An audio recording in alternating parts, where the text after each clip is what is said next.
Hello again, and welcome to another episode of Brenda's Musings.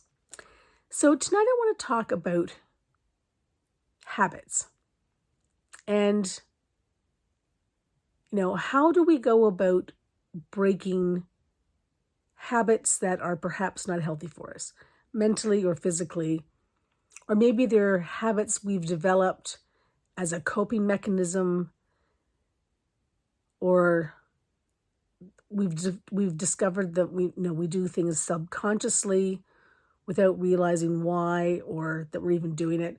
I remember years and years ago when I first started teaching, I started to say the word like.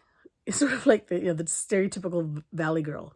Well, like I was going to the store, right? And like I, bought a loaf of bread and like I, that kind of a thing. And I was using it a lot. And my mother was always very good about calling me on stuff when I was doing things unconsciously. And it was great because it helped break the pattern. And I started noticing, oh yeah, I am saying that word a lot. And I remember going into the classroom one day and I said to the students, I said, every time I say the word like, I want you to yell it back at me. And, within a couple of days, I not only did I recognize how often I was saying it, and of course they loved calling me out on it, but because I was conscious of it then, it was much easier to stop doing it. And I would hear myself say it. And so every time I'd hear myself say it, I would, it was too late. It was said then, but excuse me. But I was able to break the pattern fairly quickly because I recognized it. And some patterns are like that. Some habits are like that.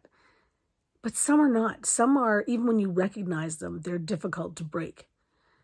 And so you have to come up with other ways to, cope. And, maybe you've got, a bad habit.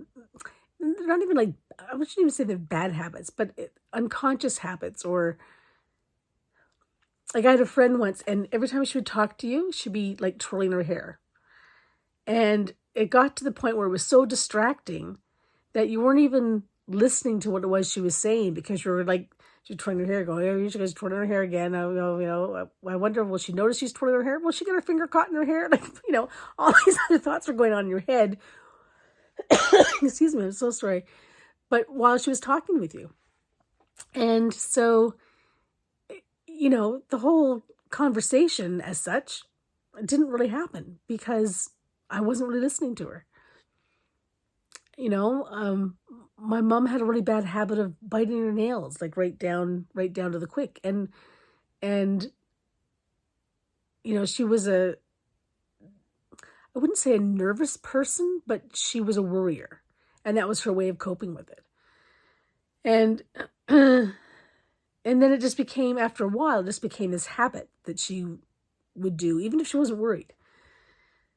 And we all have things in our lives that we use, little tiny clues or cues we give ourselves in order to be able to maybe move through fear or, cover up our nervousness or, whatever. Some people call them rituals. Some people call them habits. Some people don't even name them. They just do them. And, ones that are sort of healthy for us are great, but some that are perhaps maybe not as healthy for us are ones maybe we need to look at and reframe. And that's kind of where I am right now in a couple of different areas of my life.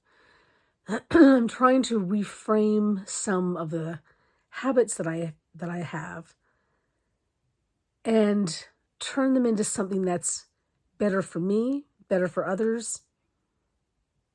Those who are in my sphere, I won't say sphere of influence, but social sphere. And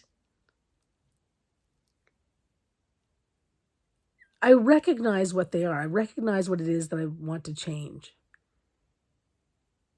So now I just have to find a way in order to successfully move through the transition and see if there's something either I can replace it with or maybe just drop it altogether. Stay tuned. Anyway, that's what I'm using for the day. Have a great one, everyone.